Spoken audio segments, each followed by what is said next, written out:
लगता भी नहीं कि अमेरिका हर तरफ नाकेबंदी कर पाएगा। ईरान का ये कहना है कि जो अमेरिका है वो सीज फायर का उल्लंघन कर रहा है।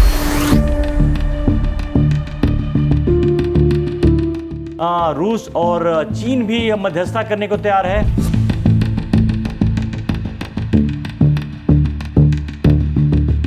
हॉर्मुज में अमेरिकी नाकाबंदी को लेकर अब जो तलवारें फिर से खींच गई हैं और अब ईरान का ये कहना है कि जो अमेरिका है वो सीज फायर का उल्लंघन कर रहा है और इसके तरीके भी ढूंढने शुरू कर दिए ईरान ने। अब इसके लेकर जो अगला जो ईरान दांव खेलने वाला है वो चबार पोर्ट, जो आपको पता है कि भारत ने वहाँ डेवलप किया है। जो चबार पोर्ट है वो ईरान के दक्षिण के साइड में, जो कि हॉर्मुज से काफ़ी दूर है। अब उसके जरिए ईरान अपना एक नया, ऐसे तो बिजनेस पहले से भी होते हैं, अब वो खोल करके नाकेबंदी को फ्लॉप करना चाह रहा है। हालांकि इस बीच में जो डोनाल्ड ट्रंप हैं वो ये कह रहे हैं कि युद्ध अब जो है समाप्त होने के करीब है, लेकिन वो कभी भी कहते हैं कि अमेरिका ईरान के अंदर हमला करने को भी तैयार है। कई तरह की बातें आ रही हैं, लेकिन मोटे तौर पर ये दिख रहा है कि जो अमेरिकी नाकेबंदी का असर जो पड़ रहा है, इसकी वजह से रूस और चीन भी मध्यस्थता करने को तैयार है। यानी कि साफ दिख रहा है कि ईरान अभी दबाव में है और इस दबाव से हटने के लिए वो लगातार कोशिश कर रहा है और अब बातचीत के लिए भी तैयार है और अमेरिका भी हालांकि बातचीत के लिए तैयार है। लग तो रहा है, सिग्नल तो दोनों तरफ से है, लेकिन नाकेबंदी का जो शायद दांव जो रहा है डोनाल्ड ट्रंप का, वो सफल तो दिख रहा है कि इसकी वजह से ईरान पर दबाव भी बढ़ा है। उसकी जो सप्लाई जो ऑयल करता था उसको लेकर उसकी प्रॉब्लम आई है।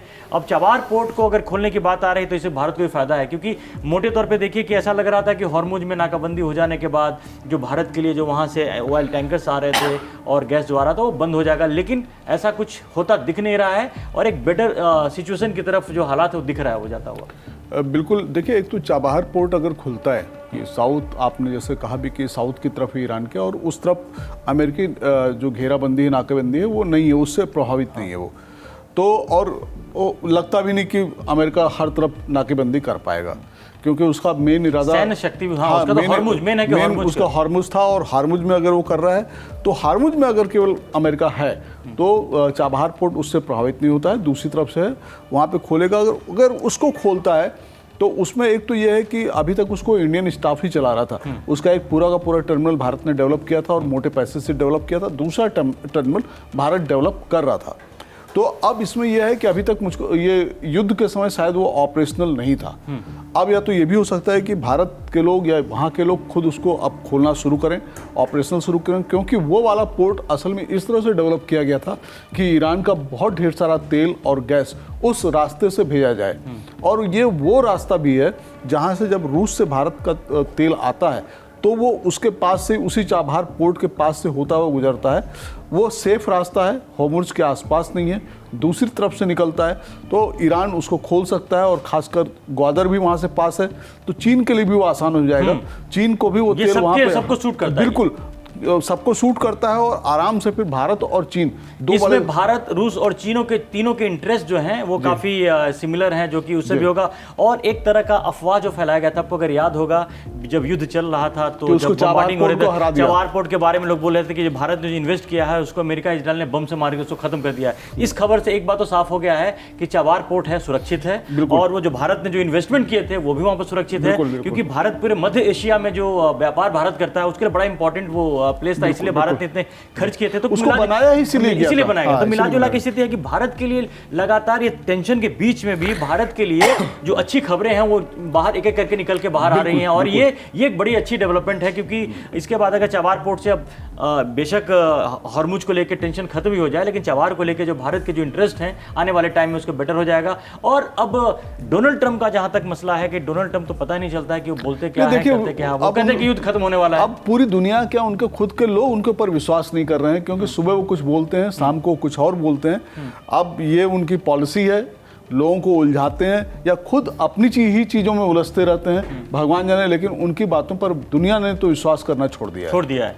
तो मिला जुला के तो ये अब ये मानकर चलें, देखिए पिछले कुछ दिनों से शांति तो है, बेशक तनाव, दूसरे तरीके से तनाव है, नाकाबंदी को लेकर जो बातें हो रही हैं, और ज्यादातर अगर आप देखें तो बयानबाजी हो रही है, नाकाबंदी ही है, नाकाबंदी हो गया, नाकाबंदी और नाकाबंदी की काट ढूंढने की बात चल रही है, लेकिन बातचीत करने के लिए दोनों तरफ से तैयार हैं। अब ऐसे में अब सवाल ये उठता है कि अब मध्यस्थता करेगा कौन? क्या चीन जो कि वो भी ऑफर कर रहा है, रूस ऑफर कर रहा है, रूस पहले भी ऑफर कर चुका है कि जो और जिनेवा भी यूरेनियम, हाँ जिनेवा भी उभर रहा है मुझे इसमें। लगता है कि जिनेवा वाली बात, क्योंकि उसमें शायद अमेरिका भी तैयार हो, क्योंकि रूस और चीन को लेकर शायद अमेरिका कंफर्टेबल ना रहे, क्योंकि वहां पर अमेरिका के लिए बार्गेनिंग करना थोड़ा मुश्किल होगा। नहीं, दोनों चीज़ें, और जिनेवा का नाम बड़ी तेजी से आ रहा है, क्योंकि अब ये है कि पाकिस्तान शायद ये अब दूसरे दौर की जो बातचीत होगी वो अपने यहाँ कराने में इच्छुक नहीं है। खबरें ये आई हैं, वो आपको भी मालूम होगा कि पहले दौर की बातचीत पाकिस्तान ने जिस होटल में, सिरेना होटल में करवाई थी, वहाँ का बिल भरने तक का उसके पास पैसा नहीं है। तो वहाँ के मैनेजमेंट में, जो कि आगा खान की ही एक कंपनी चलाती है, उसने उसका पैसा भरा। तो अब पाकिस्तान की हालत खराब है, मध्यस्थता तो आप करा रहे हो लेकिन पैसा आपके पास ये है मसला अलग है। देखिए, अपना घर चल नहीं रहा है, दूसरों की बिल्कुल, मध्यस्थता बिल्कुल। कराने तो चला रहे इसीलिए हैं। पाकिस्तान मसला ने- सिर्फ पैसे का नहीं है, मसला हाँ। विश्वास का भी है कि पाकिस्तान को लेकर पहले से इजराइल भी काफी बयानबाजी कर रहा था, और ठीक बातचीत से पहले इजराइल को लेकर के जो पाकिस्तान की तरफ से जो बयान है, वहाँ के जो डिफेंस मिनिस्टर ने जो दिया, तो वो वैसे भी वहाँ मुझे नहीं लगता है कि वहाँ पर बात बनेगी भी। और दूसरा एक चीज़ और भी हो गई है, ये तो मतलब पाकिस्तान अब नहीं चाहता, हालत उसकी खराब है। जो सबसे ज़्यादा हालत उसके पास हुई है, अभी एक खबर आई, आपको भी मालूम होगा, संयुक्त अरब अमीरात ने बहुत मोटा फंड पाकिस्तान में जमा किया हुआ था। वो पाकिस्तान की इकोनॉमी को बहुत मजबूत कर रहा था। यूएई इसलिए नाराज हो गया कि तुम ईरान के करीब जा रहे हो, तुम मध्यस्थता करा रहे हो, हमारा पैसा वापस करो। इनफैक्ट यूएई और सऊदी अरब दोनों नाराज है, बिल्कुल क्योंकि नाराज जब है। बुरे वक्त आए तो पाकिस्तान कहीं पे भी पास और नहीं देखिए, दिखा। ये भी नहीं है, वो पैसा उन्होंने कहा कि तुरंत वापस करो। तो अप्रैल में ये पूरा का पूरा पैसा वापस जाना है। पाकिस्तान की मुश्किलें और ज्यादा बढ़ और बढ़ने जाएंगी। वाली तो ये बहुत कम उम्मीद है कि अब ये दूसरे राउंड की बातचीत पाकिस्तान में होगी। अगर होती तो ये हैरान और होना वैसे चाहिए। भी देखिए, वायबल भी नहीं है कि जहां पर बातचीत एक बार अगर नाकाम हो गई है, उस जगह पे दोबारा कोई भी नहीं जाना चाहेगा, अगर कोई सीरियस बातचीत को लेकर तो। बिल्कुल, और बिल्कुल। यहाँ पर अब देखिए, अब क्या है कि डोनाल्ड ट्रंप चाहे जितना भी दबाव बना ले, लेकिन वो भी चाहते हैं कि इस जो फंसे हैं जहां पर, यहाँ से जितनी जल्दी वो निकल लें, उतनी ही में उनकी भलाई है। वो चाहेंगे कि जाके अमेरिका में, जो उनकी भी हालत बहुत खराब है, देश के अंदर महंगाई बढ़ी हुई है, वहाँ भी क्राइसिस, वहाँ भी इकोनॉमिक क्राइसिस, वहाँ भी है मंदी का जो आर्थिक मंदी का जो खतरा है, वो सिर्फ अमेरिका पे नहीं बल्कि पूरी दुनिया पे भी मंडरा रहा है, क्योंकि इस युद्ध की वजह से जितने भी व्यापार रुके हैं और जो चीजें प्रॉब्लम हुई है, अभी आने वाले टाइम पता चलेगा। नहीं, उसका वो तो उस अभी पर पता ही analysis- नहीं लगा है, आने वाले समय में इसका भरपूर पता लगेगा।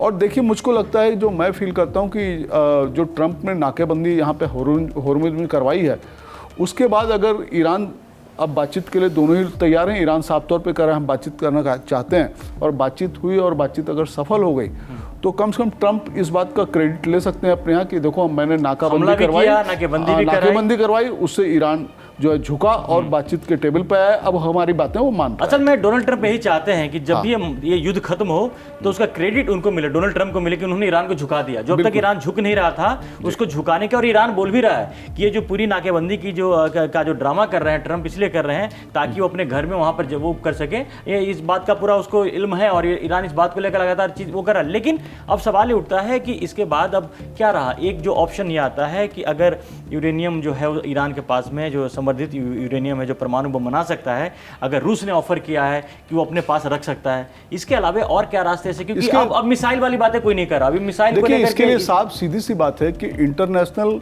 एटॉमिक एनर्जी एजेंसी है, वो इसमें उसको बीच में लाना चाहिए। उसकी भूमिका होगी, उसकी भूमिका होनी चाहिए, किसी देश की भूमिका नहीं होनी चाहिए।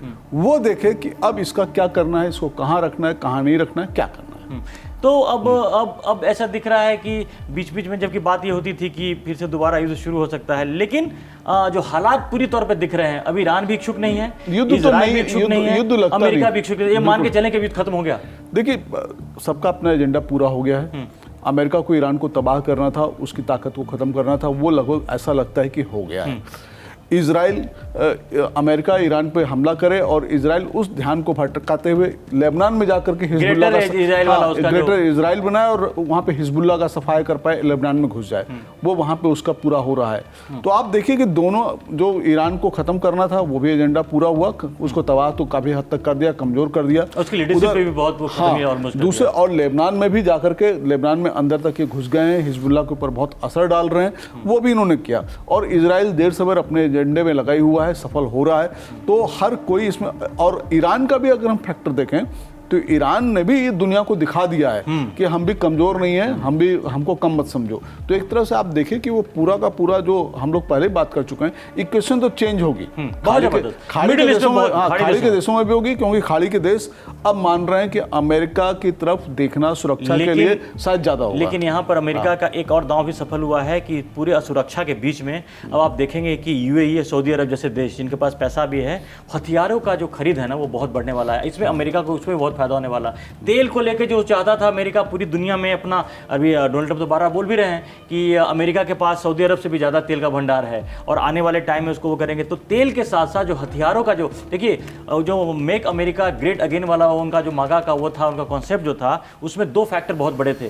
जबकि डॉलर लगातार कमजोर हो रहा था, अभी इस पूरे विवाद की वजह से डॉलर थोड़ा मजबूत हुआ है। हाँ। तेल के धंधा, जो तेल के धंधे में अमेरिका की धाक और आगे बढ़ी है वेनेजुएला पे, खास करके वो कब्जा करने के बाद में। और जो तीसरी जो सबसे बात है कि जिसको लेकर अमेरिका अभी तक सक्सेस नहीं हो पा रहा था, भारत को भी बहुत दबाव डालने के बाद अब हथियारों की जो बिक्री है वो काफी ज्यादा बढ़ने वाली है। देखिए ये तो हो गया, और दूसरे ये भी है कि अब खाड़ी के देश जो अभी तक वो अपनी सेना बना के नहीं रखते थे, अमेरिका के ऊपर निर्भर थे, वो अपनी सेना बनाएंगे, अमेरिका उनकी छूट देगा। अमेरिका को फायदा है कि हथियार उसके यहाँ से जाएंगे, उस हथियारों के नाम पे कहेंगे चलो सब्सिडी ले लो, सस्ते हथियार ले लो, लेकिन फायदा तो अमेरिका कौन है? तो कुल मिला के इसमें देखिए सभी कोई विन विन पोजीशन में है। ईरान भी काफ़ी हद तक अपने को कमज़ोर नहीं साबित कर पाया, एक तरह से वो कह सकता है हम हारे नहीं। अमेरिका तो दावा कर ही रहा है कि हमने ईरान को तबाह कर दिया, वो विन वाली पोजीशन में अपने को बता रहा है। इजराइल ने चुपचाप रहते हुए बहुत बड़ा खेल कर दिया है, वो भी अपने आप को विन विन पोजीशन में बता रहा है। तो सभी यहाँ अपने आप को कहीं ना कहीं साबित कर चुके हैं। और इस तमाम युद्ध में जो भी जितने भी युद्ध हुआ, जो वाद विवाद में भारत को भी फायदा हुआ। भारत हालांकि किसी के साथ नहीं खड़ा हुआ, लेकिन भारत ने जिस तरह से अपनी प्रॉब्लम्स को जिस तरह से टैकल किया है, और आने वाले दिनों में जो संकेत वो जो दिख रहे हैं ईरान के साथ में भी, या इनफैक्ट जो सऊदी अरब और यूएई के साथ में भी जो जिस तरह के रिश्ते हैं, और आगे आने वाले टाइम में जो व्यापार होगा। और एक बात का इंतजार, भारत अमेरिका का जो बीच में जो ट्रेड डील हुआ था उसको इंप्लीमेंट होने का भी टाइम अब नज़दीक आ गया है कि जैसे ये युद्ध खत्म होता है उसके तुरंत बाद आप थोड़े दिन के बाद देखेंगे कि भारत अमेरिका का ट्रेड डील भी एक्टिव हो जाएगा। समझौता तो हो चुका है। तो इन तमाम चीज़ों के बीच में भारत आने वाले टाइम में भारत के लिए भी एक अच्छे शुभ संकेत हैं, और भारत की इकॉनमी भी बड़ी तेज़ी से आगे बढ़ेगी, जो ऑलरेडी बढ़ भी रही है। तो मिला जुला की स्थिति भारत भी इसमें विन विन सिचुएशन में अभी फिलहाल है, और रूस चीन भी तो हैं ही। तो जो अमेरिका की जो प्रॉब्लम्स हैं आने वाले टाइम में झेलेगा उसको करके। और अमेरिका का ये भी कहना, डोनाल्ड ट्रंप कह रहे हैं कि ईरान को दोबारा बसने में, तेहरान को पूरी तरह से आबाद करने में कम से कम 20 साल लगेंगे। तो ईरान को काफ़ी जो नुकसान तो हुआ ही है, आप देखते हैं 20 साल लगता है या 10 साल लगता है, क्या लगे आने वाले टाइम पता चलेगा। लेकिन फिलहाल ईरान को काफ़ी नुकसान हुआ है, इसलिए ईरान भी चाहता है कि जल्दी से जल्दी इस युद्ध के जो प्रभाव से बाहर निकले। तो तमाम अपडेट्स पे आप नज़र बनाए रखिए। अभी तक आपने कड़क को सब्सक्राइब नहीं किया है तो जल्दी से सब्सक्राइब करें। फिलहाल के लिए धन्यवाद।